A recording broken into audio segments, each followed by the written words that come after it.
basically a system design that's called a drain back system. And what a drain back system consists of is it's a closed loop system. So you have panels and you have a heat exchanger. So there's no potable water that's actually going through the collectors. In our area we have freezing, so we have to take that into consideration. It's a primary design consideration for doing solar in this area. There's two options you can do. So you have very hot panels with water going through and bursting to steam. So basically the two design options would be, I want to watch how you don't hit a button there, would be a glycol, pressurized glycol system and or a drain back system. Considering that glycol has more maintenance issues involved in it, we always opt for a drain back system first. And the way that that system works is you have your panels that are always higher than your tank, so that any water that goes to those panels can drain back to this small drain back tank right here. And in this instance, the original design was to have the panels on the house have pipes coming over to a mechanical room such as this that was going to be just below grade next to the house. And things changed, and then it was going to be the panels on top of this building, and then it changed again for various reasons. So Robert built this little structure with the panels right on the side of this building, and they're at such a height that we were able to get our pipes down here with slope so that there's constant slope back from the lowest point in those panels to this little tank. So it works off of a differential control, which is this right here. And the way that that works is you have a sensor that's down here in the tank, or against the tank, and there's a sensor at the top of the collectors, both sensing the respective temperatures. So when it senses that there's heat available on the collectors, heat needed in this tank, it automatically turns the circulating pump on, pumps the water out of the drain back tank through the heat exchanger, up through the collectors, back down, and it just makes that circuit until this system is up to, until this tank is up to the high limit, which we set at 165. And do you set that in the controller over there? Yeah. Yeah. So it's just these little knobs there. And so it'll run until it reaches that high temperature or there's no longer sun available. And then it'll shut down. All the water will run back down into this little tank here and the pipes below it. And that's how we have our freeze protection. And that's the overheat protection as well, just based on the differential control. Oh, so when it's too hot, it'll drain back also? Well, actually, no. When the system can't overheat with a drain back system, basically. A pressurized glycol system would have this eliminated, and it would be, you'd put about 40 pounds of pressure of glycol water mixture. And the problem with that is that, although it's a necessary design in some instances, like if we couldn't get slope in our pipes, like if we had to go over a vaulted ceiling or something and just opposing sides of a house, that's when we would do that. And what would happen is it would heat this tank up to its high limit, 165 degrees, and then the pump would shut off. Well, you just have glycol pressurized in those collectors, just boiling until it turns back on, and or you use some hot water and it draws a load and then it would turn back on. So when the system sits stagnant, that's when you have overheating issues. So there's that's a pretty big consideration, and typically everybody that ends up needing a glycol system is out in the boonies and the Applegate, so it means more service and driving further. It's just the way that it ends Why up would you working. need a glycol? Why could If you couldn't get drain back. Oh, because they're just on flat land or something? Well, if they're, typically collectors are on a house, on top of the house, and then the tank is somewhere below. But if there's a vaulted ceiling in between where those panels are and where the tank is, then we'd have to take a alternate route. You need to run like pipe up and down. Yeah. And that's, or if I'm in a system, in a house that has, that we're retrofitting a system and I'm unsure of the pipes. And that's pretty much it in a nutshell. Is this the meeting of the secret society? Was that the right secret meeting? What's your hand? What it does is it preheats all the water that is going into their backup water heater. So this. So the on-demand, you know, that's right outside the kitchen there. And so it's fed from here. Okay. And in this case, since there are specific tax credits and incentives involved in the system, pass me this cardboard up there. Will it slip down the side there anywhere? And before the backup gas heater was hooked up, Robert decided to just run a circuit. Since this tank has a single element, it heats the top part of this tank electrically. And so by doing so, he was able to get a little bit more of the utility incentives and be able to utilize it before. So this is gas and electric water heater? Yeah, so when he decides to switch over completely to gas, it is gas, right, not propane, he'll just flip the circuit on this, and it will no longer heat the top portion of this electrically. Okay. This tank has the capability to have 80 gallons of solar heated water and 50 gallons of electrically heated water as backup. Total 130? 120. 120. Is it two separate 40, two separate containers? No, one. No, and because the reason it's only one is because water stratifies just like air. Sure. So colder, denser water sinks to the bottom, hotter rises to the top. So, and the heat exchanger is from here to here. It's about 120 feet of copper pipe wrapped around the tank, embedded in thermal grease and insulation, and that's what you're getting there. But when you say only 80s heated by solar. Oh well, you have the capacity for 120. Okay. But when, say, it's the middle of December and the sun's barely shining, this top portion can heat with electric. Gotcha. But that was gas. Yeah, or gas, whatever he chooses to do, and really that was I think a great choice because now you have the option, and you can, if electricity is more expensive than gas at the time, you can use gas, if vice versa. So feasibly, you wouldn't even need the on-demand if you're running gas to heat this, right? Copy that. Yeah, that's right.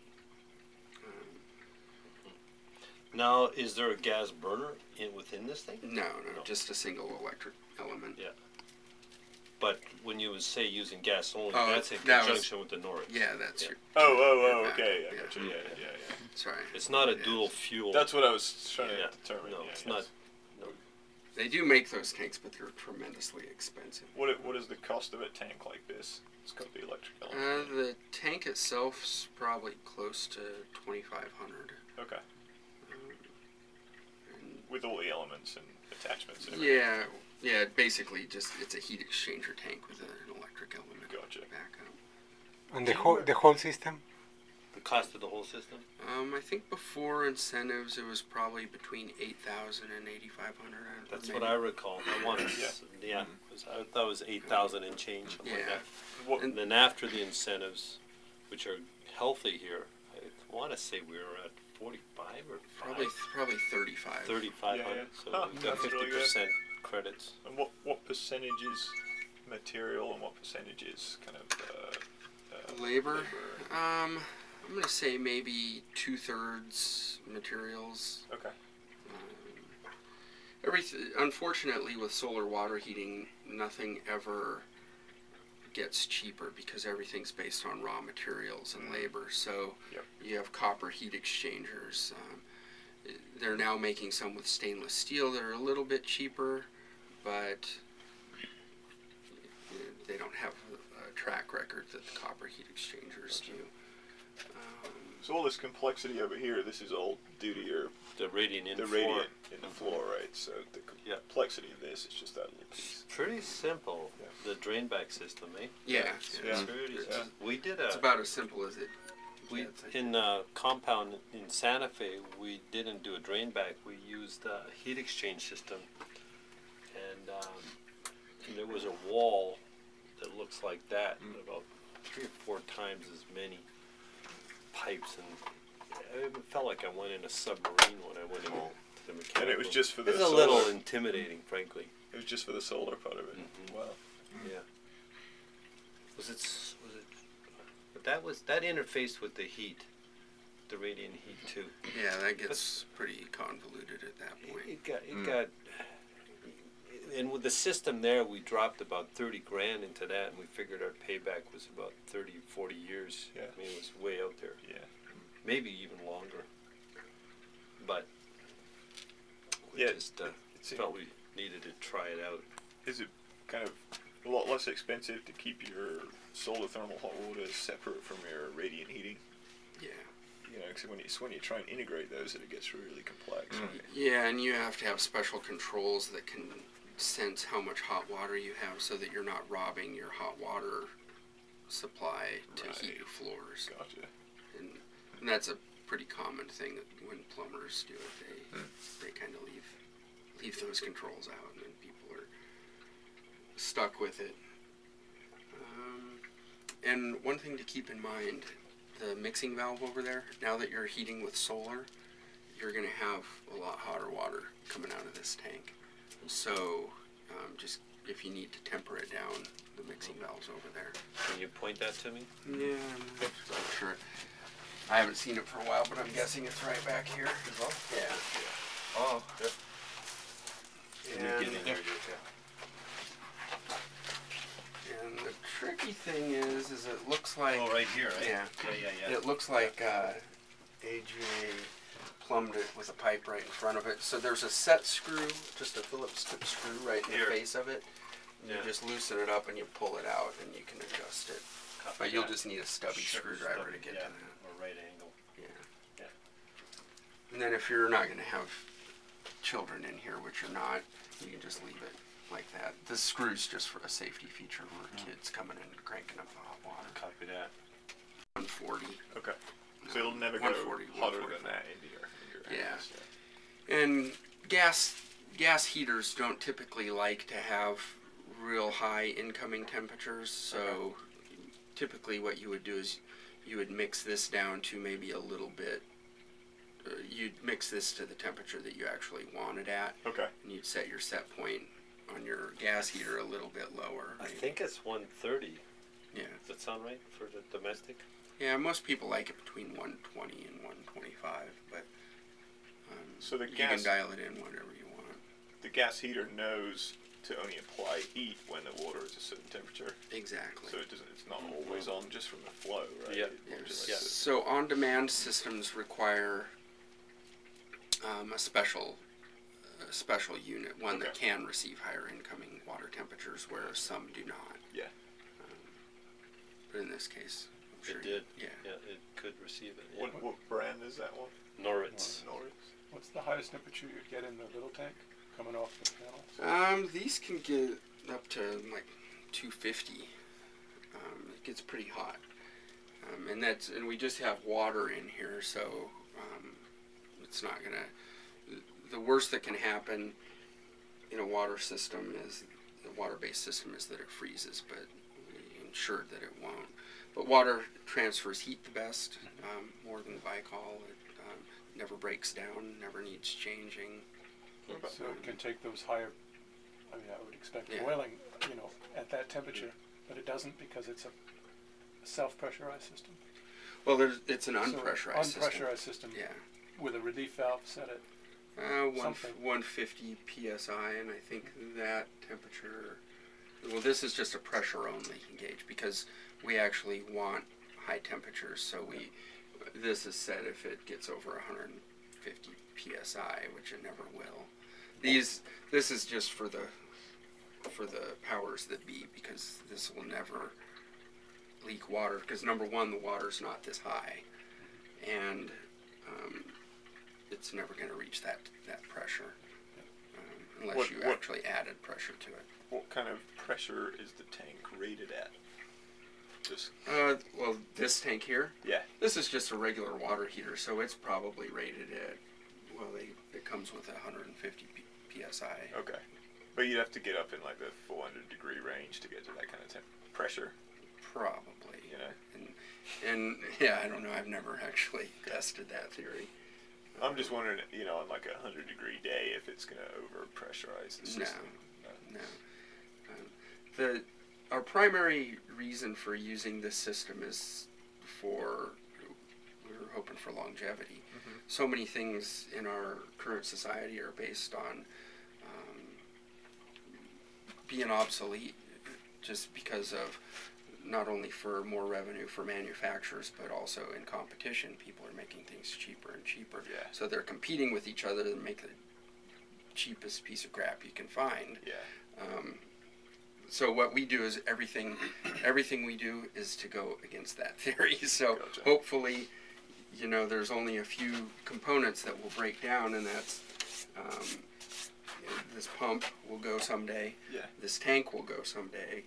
Those collectors theoretically can last indefinitely, as long as the system always drains back, which it will. It has no choice.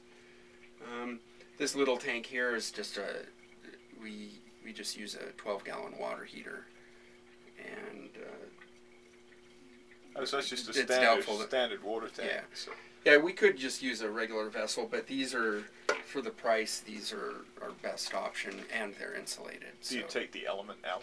Nah, it's just it never fires. So it's is it like originally electric, originally gas? It's originally a little electric tank. Okay. Here's the hookup here. Huh. So the water is circulating from this tank up.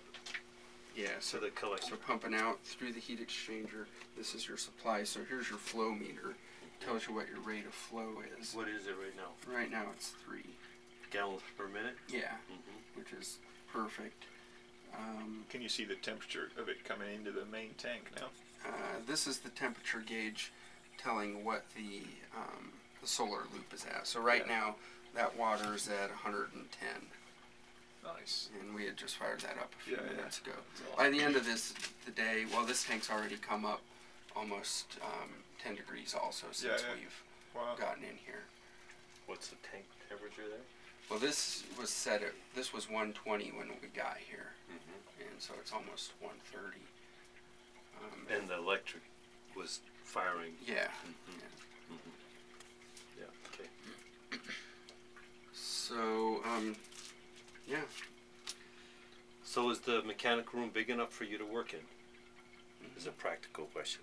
I don't know if you asked. Yeah, and that's a common thing. I mean, sometimes we're installing systems in crawl spaces or attics, which I think putting a giant tank in an attic's a big mistake. But people design it and insist upon it, and really we have to work with whoever our builder or designer is, and try to adapt within reason. Yeah. Have you ever had anybody add a dormer on a roof? So that space up there would... No, but I've had them design it into a little space, and it's a nightmare getting a tank up.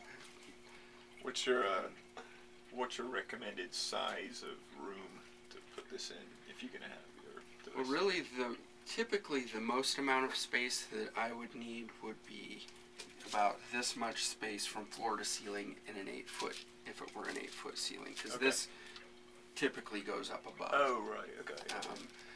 But then sometimes it would be a 2-tank system, so if he didn't have his gas backup and he didn't have this, there would be an 80-gallon tank instead of this, and a 50-gallon backup water heater. Oh, okay. So then would that switch automatically based on the temperature? Well, the cold water always enters this, and the solar heated water enters the other tank. Gotcha. So it is always replacing with preheated water. Huh. What's the name of your company? The Solar Collection. I took over the business, I think, about 5 years ago Yeah. from a guy that ran it for about 30 years All right. in this area. Do you need any free labor occasionally? I just like to learn. I've been wanting to learn this stuff. Sometimes. Yeah. Right now we're in the height of our pool heating season. Oh, We do right. swimming pool heating Cool. heaters as well, which is somewhat the same theory, Yeah. except the swimming pool is the storage tank. Yeah. They don't have to have a backup heater, and you have a lot more collection area. So solar pool heaters take up a lot of square footage on the roof. Is that similar to solar, like jacuzzi, like hot tub heaters? Do you do that kind of thing? Yeah, kind of. I actually don't have a good design. I mean, I've got a good design for doing hot tubs, but it's just not cost effective, Right. and that's why. Yeah, because it's not used all the time. Exactly. And if you did want to run it something year round in this area for a spa heater, you'd have to basically design a system like this. You could use glazed collectors like what is on this system and have a drain back into an area with it. And you wouldn't have a tank, but you'd have an external heat exchanger, one that circulated water between from the spa through the heat exchanger, and one that circulated from the solar loop through the heat exchanger. Oh, right. Okay. And I've got a guy actually up on the Green Springs that he's kind of a do-it-yourselfer, and I'm helping him with that, and that's what he's doing. Cool. He's got quite a complex system. He has one loop that runs through his wood-fired boiler that also runs through his house heating. Yeah. And then he's got an electric backup to that, and he's got the solar that he only wants to run in the summertime, so he's going to do a pressurized glycol system there. Wow. Which is kind of overkill, but he just wants to make sure that his spa's heating all the time. I would run the solar year round. No, it's just he's 12 miles up dead Indian, and he's really into hot tubbing, so. What do you find for local trends? Are people continuing to buy systems? Is it becoming more popular? What do you see? I wouldn't say more popular. It's an interesting thing with this industry, what shapes public opinion about it. And usually if tax credits and incentives are high, you get a little more, we get more business. But if, like in this, let's just say in the last few years, for example, in 2008, when Obama was running for president, he was really hyping green energy. Yeah. So the hype went up, but at the same time, the economy was taking a nosedive. So what we saw was just kind of some ripples. But now that the hype about green energy is going down, and the economy's still tanking, we're seeing some tapering off. And at the same time, photovoltaics are becoming more, they're always becoming more popular, but they're also becoming cheaper. So there's going to be a certain point, well, there may be a certain point in which Chinese collectors flood the market even more than what they have for photovoltaics, making those systems cheaper than this. Then it might be more cost effective for somebody to actually install more photovoltaics. But at this point, that's not the case.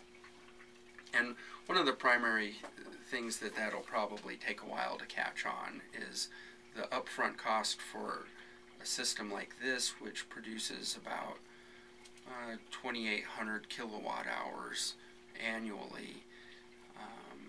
The upfront cost is about 8,000, where for even a 2 kilowatts solar electric photovoltaic system is probably about 16,000 before all the incentives. But they get greater incentives, so when it's all said and done, it brings them down to pretty close to the same amount. But this still produces more energy than a 2 kilowatt system.